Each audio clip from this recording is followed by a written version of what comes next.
अस्सलाम वालेकुम। आज हम डिस्कस करने जा रहे हैं sexual reproduction in flowering plant.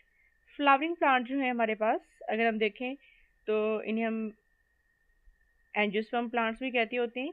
Angiosperm plants जो हैं इनका स्पेशल फीचर है कि इनके अंदर एक तो सेक्सुअल रिप्रोडक्शन होती है, दूसरा इनके अंदर जो है वो डबल फर्टिलाइजेशन होती है। डबल फर्टिलाइजेशन क्या होती है, इसमें हम देखेंगे आगे डिटेल में कि एक सेल जो है वो एक स्पर्म जो है वो एक एग सेल को फर्टिलाइज करता है और दूसरा स्पर्म सेल जो है वो एंडोस्पर्म टिश्यू को या एंडोस्पर्म न्यूक्लियस को जो है वो फर्टिलाइज करता है, तो उसे हम डबल फर्टिलाइजेशन कहती होती हैं। तो ये स्पेशल फीचर जो है वो हमारे पास एंजियोस्पर्म के अंदर है।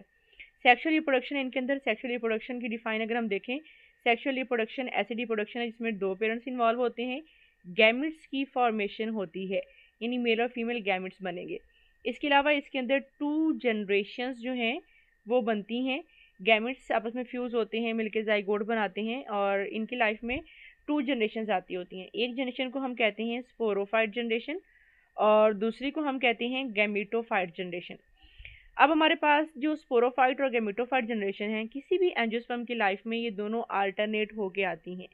आल्टरनेट होके आने का मतलब ये है कि एक जनरेशन के बाद दूसरी जनरेशन आती है और ये प्रोसेस उनका ऐसे ही चलता रहता है। तो जो आल्टरनेट बनकर एक जनरेशन के बाद दूसरी जनरेशन का आना है उसे हम आल्टरनेशन ऑफ जनरेशन कहते हैं। इसमें एक स्पोरोफाइट जनरेशन आती है प्लांट की लाइफ में और उसके बाद गैमेटोफाइट जनरेशन आती है। This is called alternation of generation. अगर हम इसका लाइफ साइकिल डिस्कस करें तो हमारे पास जो है वो डायग्राम के अंदर हम देख सकते हैं। सबसे पहले प्लांट की जो लाइफ है वो स्टार्ट होती है स्पोरोफाइट जनरेशन से। स्पोरोफाइट जो है वो डिप्लॉयड जनरेशन है जिसमें नंबर ऑफ जो क्रोमोसोम या जेनेटिक मटेरियल है वो डबल्ड है और in the form of pair है। इसके अंदर होती है मियोसिस। मियोसिस में हमें पता है कि नंबर ऑफ जो जेनेटिक मटेरियल्स हैं या जेनेटिक इंफॉर्मेशन है वो हाफ हो जाता है, यानी कि क्रोमोसोम का नंबर। तो इसमें मियोसिस से बनते हैं स्पोर्स और वो होती हैं हैप्लॉइड, यानी कि 1n होते हैं।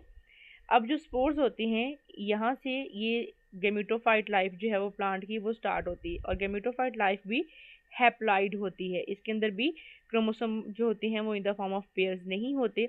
अब जो गैमेटोफाइट जनरेशन स्टार्ट होती है तो इसमें दो तरह के गैमेट बनते हैं, एक बनता है मेल गैमेट और दूसरा बनता है फीमेल गैमेट और ये बनते हैं थ्रू माइटोसिस, यानी गैमेट्स जो हैप्लॉइड हैं उनसे गैमेटोफाइट जनरेशन जो हैप्लॉइड है उसी से गैमेट बनेंगे और ये दोनों गैमेट्स भी हैप्लॉइड होंगे। इनके अंदर भी जो जेनेटिक मटेरियल है हमारे पास वो हाफ होगा। अब ये जो दोनों हैप्लॉइड जनरेशन्स हैं ये दोनों आपस में फ्यूज़ होती हैं और इनकी फ्यूजन से हमारे पास बनता है जाइगोट। जाइगोट जो है ये डिप्लॉइड होता है और जिसके अंदर माइटोसिस के थ्रू फर्दर डेवलपमेंट होती है और दोबारा से स्पोरोफाइट जनरेशन बनती है। अब ये जो एक जनरेशन जो है स्पोरोफाइट प्लांट की लाइफ में, उसके बाद गेमेटोफाइट और दोबारा से स्पोरोफाइट आती है, यानी कि एक दूसरे के बाद ये जनरेशन अल्टरनेट होकर आती हैं, तो इसीलिए हम इसे अल्टरनेशन ऑफ जनरेशन कहते हैं। अब प्लांट्स के अंदर रिप्रोडक्शन समझने के लिए हमें सबसे पहले तो पता होना चाहिए कि प्लांट्स के फ्लावर का स्ट्रक्चर कैसा है। प्लांट्स के फ्लावर को हम 4 पार्ट्स में डिवाइड करते होते हैं। सबसे इसका जो आउटर लेयर है, जो इसका आउटर पार्ट है, दैट इज़ कैलेक्स।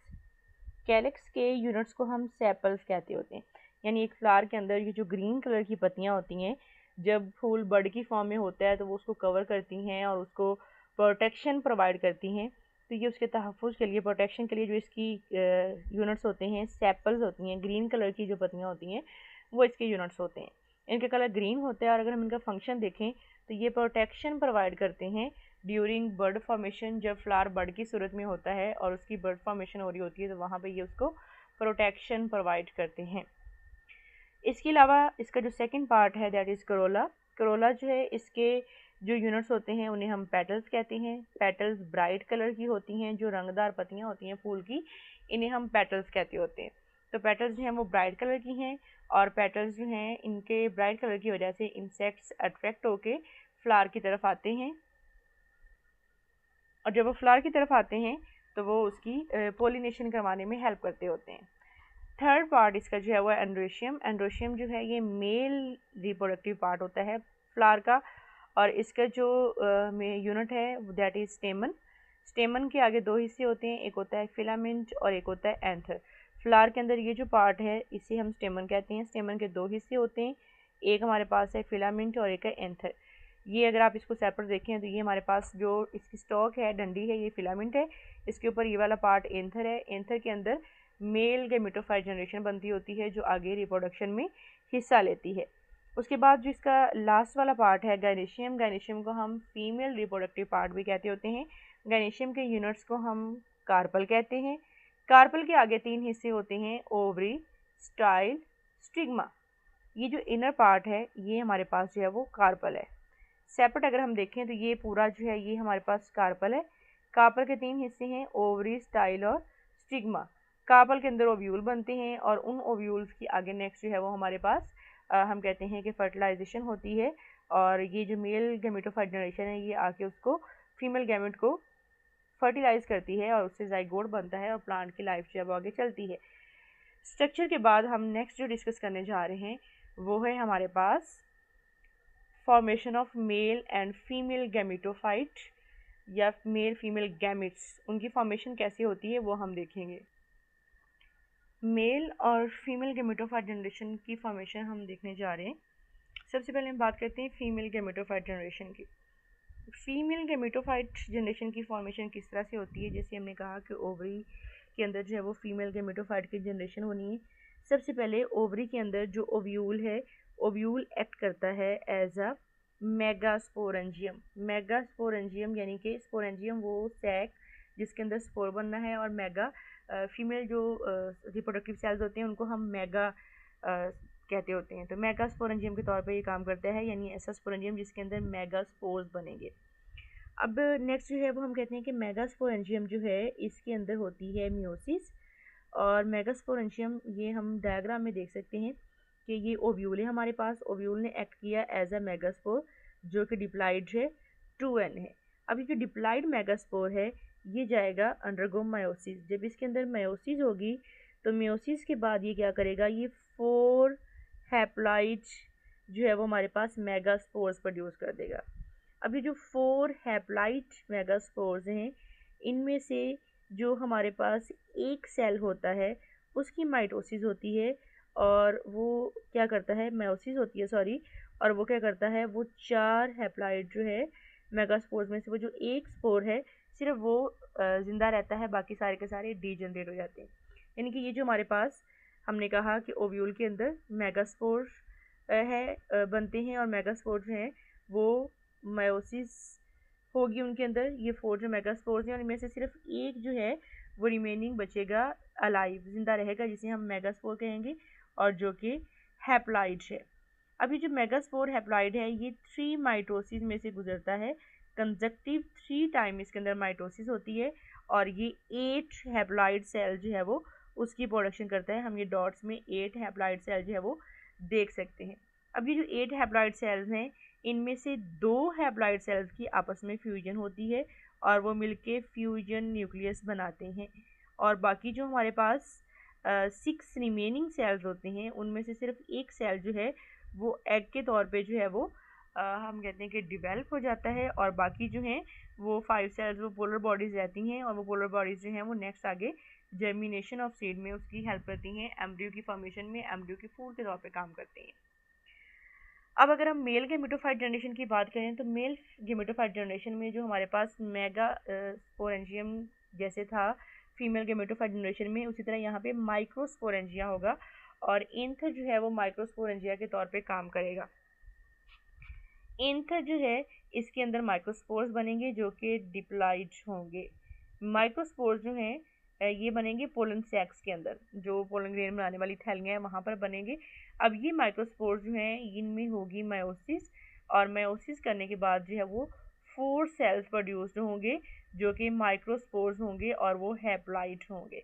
अब ये जो माइक्रोस्पोर्स हैं और हैप्लॉइड हैं इनके अंदर नेक्स्ट क्या होना है, इनमें से जो एक सेल है वो प्रोड्यूस करेगा, उसके अंदर माइटोसिस होगी और माइटोसिस के ज़रिए ये 2 तरह के सेल्स प्रोड्यूस करता है। एक होता है ट्यूब न्यूक्लियस और एक होता है जनरेटिव न्यूक्लियस। अब ये जो हमारे पास जनरेटिव न्यूक्लियस है, फर्दर इसकी डिवीजन होती है और ये 2 स्पर्म प्रोड्यूस करता है और वो 2 स्पर्म जो है वो नेक्स्ट आगे फर्टिलाइजेशन जो है फ्लावरिंग प्लांट्स की उसमें हेल्प करते हैं। अब लास्ट में जो हमें डिस्कस करना है वो है हमारे पास पोलिनेशन। पोलिनेशन क्या होता है? पोलिनेशन हम कहते हैं the transfer of pollen grains from anther to stigma. Anther से स्टिग्मा पर पोलन ग्रेन का ट्रांसफ़र होना उसे हम कहते हैं पोलिनेशन। एंथर क्या था? जो मेल रिप्रोडक्टिव पार्ट हमने स्टडी किया था, मेल रिप्रोडक्टिव पार्ट में हमारे पास जो है ये हम कहते हैं कि फिलामेंट्स हैं और फिलामेंट्स के ऊपर ये जो इस तरह से पोलन सैक्स बनी हुई हैं इसे हम एंथर कहते हैं। एंथर के अंदर पोलन सैक्स होती हैं जिनके अंदर फर्दर डिवीजन से जो है वो कंप्लीट हम कहते हैं कि हमारे पास जो है वो स्पर्म बनते हैं और एंडोस्पर्म जो है वो न्यूक्लियस को फर्टिलाइज जाके करते हैं और इसके अलावा जो दूसरा स्पर्म है वो जाके एग को फर्टिलाइज करता है। एंड यहाँ हम कहते हैं कि इसके अंदर स्पर्म्स बनते होते हैं या मेल गैमेटोफाइट जनरेशन बनती होती है। अब जो पोलिनेशन है ये 2 टाइप की होती है, एक होती है सेल्फ पोलिनेशन और दूसरी होती है क्रॉस पोलिनेशन। सेल्फ पोलिनेशन अगर हम बात करें तो हम कहते हैं transfer of pollen grain from the anther to stigma of the same flower. ठीक है, यानी कि जो फ्लावर है, जिस फ्लावर का एंथर है उसी फ्लावर के स्टिग्मा पे जाकर ट्रांसफ़र होगा, या फिर the flower of the same plant, उसी पौधे के किसी दूसरे फूल पे जाके जो है वो उसको फर्टिलाइज करे, तो वो है हमारे पास सेल्फ पोलिनेशन। हम सेल्फ पोलिनेशन की बात कर लेते हैं। हम कहते हैं कि हमारे पास कोई प्लांट है, फॉर एग्जांपल रोज़ प्लांट है। ठीक है, अब रोज़ जो है इसके प्लांट के ऊपर जो है वो हमारे पास 2 फ्लावर्स हैं। ठीक है, अब इन 2 फ्लावर्स में से अगर जो फ्लावर नंबर 1 है, ठीक है, उसको हम कहते हैं फ्लावर ए और जो दूसरा है उसको कहते हैं फ्लावर बी। ए के जो हमारे पास पोलन ग्रेन्स हैं वो ए के एंथर से ए के ही स्टिग्मा पर जाएंगे, तो ये सेल्फ पोलिनेशन है। अगर वो ए के एंथर से बी के स्टिग्मा पर जाएंगे तो भी ये सेल्फ पोलिनेशन है, यानी उसी पौधे का जो दूसरा फूल है अगर उसके स्टिग्मा पर चले जाते हैं तो ये भी हमारे पास सेल्फ पोलिनेशन है। अगर हम क्रॉस पोलिनेशन की बात करें तो हम कहते हैं कि हमारे पास 2 रोज़ प्लांट हैं। ठीक है, एक रोज़ ए है और दूसरा जो है वो हमारे पास रोज़ बी है। ठीक है, अब अगर हमारे पास इसमें जो पोलन ग्रेन्स हैं, रोज़ ए के पोलन ग्रेन रोज़ बी के फ्लावर के ऊपर चले जाएंगे, then this is called cross pollination. यानी कि एक फ्लावर से दूसरा फ्लावर, लेकिन वो फ्लावर भी सेम स्पीशी का होना चाहिए। यानी कि रोज़ जो है ये हम कहते हैं कि किसी दूसरे प्लांट को फर्टिलाइज नहीं कर सकता। फॉर एग्जांपल वो हमारे पास जैस्मिन हो या वो हमारे पास लिली हो, कोई भी फ्लावर हो, रोज़ जो है वो रोज़ को ही फर्टिलाइज करेगा। लेकिन अगर एक रोज़ के जो पोलन ग्रेन्स हैं वो दूसरे रोज़ को जाके फर्टिलाइज करेंगे, this is called cross pollination. और अगर वो उसी प्लांट के फ्लावर ए पर ही जाएं या फ्लावर बी पर जाएं तो ये क्या है? सेल्फ पोलिनेशन है। इसके बाद आ जाता है हमारे पास फर्टिलाइजेशन, यानी कि किस तरह से मेल और फीमेल गैमेट्स जो हैं वो आपस में यूनाइट होते हैं और उनकी फॉर्मेशन होती है। फर्टिलाइजेशन अगर आप देखें तो हमारे पास जो एंजियोस्पर्म प्लांट्स हैं इनके पास एक स्पेशल फीचर हमने स्टार्ट में बात की थी, वो है डबल फर्टिलाइजेशन। डबल फर्टिलाइजेशन जब एट अ टाइम 2 तरह की फ्यूजन हो रही हों तो उसे हम डबल फर्टिलाइजेशन कहते होते हैं। जैसे कि हम अभी इसमें देखेंगे, हमारे पास सबसे पहले हमने कहा था कि जो हमारे पास फीमेल गैमेटोफाइट जनरेशन है उसके अंदर हमारे पास एक एग सेल बनता है और एक बनता है एंडोस्पर्म टिश्यू। जो मेल गैमेटोफाइट जनरेशन है उसमें हमारे पास जो है वो स्पर्म्स बनते होते हैं, एक बनता है ट्यूब न्यूक्लियस और एक बनता है जनरेटिव न्यूक्लियस। ट्यूब न्यूक्लियस जो है ये ट्यूब की फॉर्मेशन करता है और जनरेटिव न्यूक्लियस जो है वो 2 स्पर्म की फॉर्मेशन करता होता है।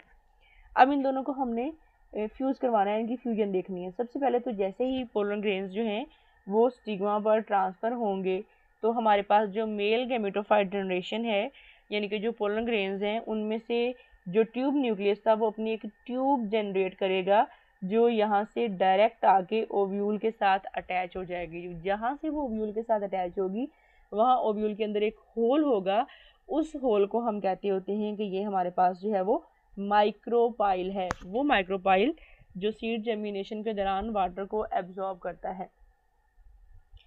नेक्स्ट हम देखते हैं कि ये ट्यूब न्यूक्लियस है तो आके यहाँ पे जो है वो अटैच हो गया इसके साथ। इसके बाद जो हमारे पास जनरेटिव न्यूक्लियस है, जनरेटिव न्यूक्लियस क्या करेगा, वो दो तरह के स्पर्म बनाएगा, दो स्पर्म बनाएगा।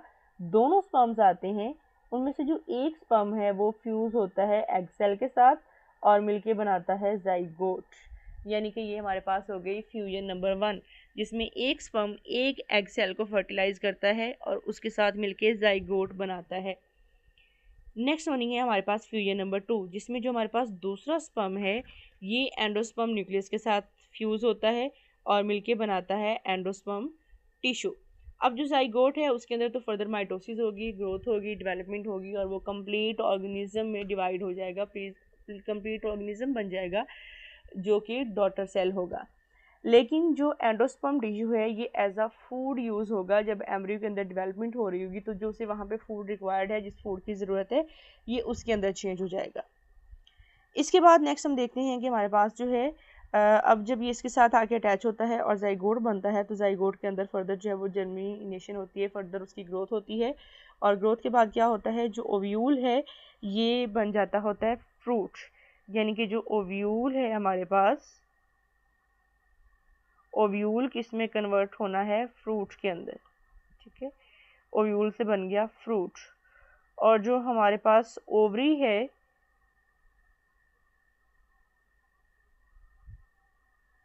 ये उसके अंदर जो है वो उसकी आउटर कवरिंग इंटेगुमेंट का काम भी करती होती है। बेसिकली ओव्यूल अंदर एक जो है वो सीड और उसके बाद जो ओवरी है वो एज अ फ्रूट या एज अ उसकी इंटेगुमेंट काम करती है।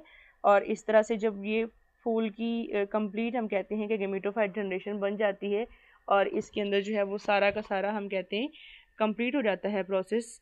तो उसके बाद क्या होता है फिर हमारे पास जो है इसके अंदर हम कहते हैं कि जो इसके अदर पार्ट्स होते हैं, नॉन रिप्रोडक्टिव पार्ट्स, सेपल्स हैं, पेटल्स हैं, वो रिमूव हो जाती हैं। मोस्टली जो है वो मेल गेमेटोफाइट जनरेशन भी रिमूव हो जाती है और सिर्फ जो ओवरी है वो फ्रूट बन जाती है और वो वाला फ्रूट जो है वो फिर फर्दर आगे सीड जो होते हैं उनका डिस्पर्सल होता है और सीड के डिस्पर्सल के थ्रू जो है वो नेक्स्ट प्लांट्स की जो जनरेशन होती है वो बनती है और वो जनरेशन जो है वो कंप्लीट आगे नया जानदार पैदा करती है।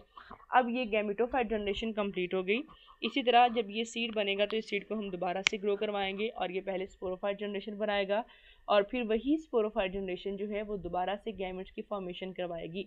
यानी कि प्लांट स्पेसिफिकली एंजियोस्पर्म की लाइफ के अंदर जो 2 जनरेशन हैं वो एक दूसरे के साथ अल्टरनेट होकर आती हैं। यानी कि स्पोरोफाइट के बाद गेमेटोफाइट और गेमेटोफाइट के बाद sporophyte generation. Sporophyte generation diploid generation होती है और गेमेटोफाइट जनरेशन जो है ये हमारे पास हैप्लॉइड जनरेशन होती है। डिप्लॉइड जिसमें नंबर ऑफ क्रोमोसोम पूरे होते हैं in the form of pair होते हैं और हैप्लॉइड जिसमें नंबर ऑफ क्रोमोसोम हाफ होते हैं, पेयर की फॉर्म में नहीं होते। तो ये हमारे पास जो है वो कंप्लीट हम कहते हैं कि उसके अंदर जो है वो जाके क्या करेगा, उसको बना देगा और कंप्लीट जो है वो सीड बनेगा और उसके बाद जो है वो फिर गैमेट जो है गैमेटोफाइट जनरेशन जो है वो आगे दोबारा से अपना लाइफ साइकिल स्टार्ट कर लेगी, स्पोरोफाइट में आ जाएगी। This is called alternation of generation. 2 generation का एक दूसरे के साथ अल्टरनेट होके आना। आज की टॉपिक में हमने सेक्सुअल रिप्रोडक्शन पढ़ा प्लांट्स के अंदर, जिसमें सबसे पहले हमने क्या किया, हमने प्लांट का जो फ्लावर है, प्लांट की जो रिप्रोडक्शन है उसको डिस्क्राइब किया कि किस तरह से होती है, उसमें 2 जनरेशन्स हैं वो किस तरह से आती हैं अल्टरनेट होके। फिर हमने उसके अंदर फ्लावर का स्ट्रक्चर पढ़ा कि फ्लावर के कौन कौन से पार्ट्स हैं, उनका क्या क्या रोल है, क्या क्या फंक्शन है। देन हमने मेल गैमेटोफाइट और फीमेल गैमेटोफाइट जनरेशन की फॉर्मेशन पढ़ी कि ये बनती किस तरह से है। एट द एंड हमने दोनों के अंदर पोलिनेशन और उसके बाद फर्टिलाइजेशन का प्रोसेस देखा और फर्टिलाइजेशन के बाद हमने ये देखा कि ये सीड और ओव्यूल जो है वो किस तरह से आगे डिस्पर्स होते हैं फिर आगे अगली जनरेशन अपनी पैदा करते हैं। इस टॉपिक के बारे में आपको कोई कन्फ्यूजन हो, आप कुछ पूछना चाहते हो तो आप लाजमी कमेंट करके पूछिएगा। वीडियो को देखिएगा, लाइक सब्सक्राइब और शेयर लाजमी करिएगा। आपकी इंकरेजमेंट जो है उसकी बहुत ज़्यादा ज़रूरत है और बहुत ज़्यादा इम्पोर्टेंट है। अल्लाह हाफिज़।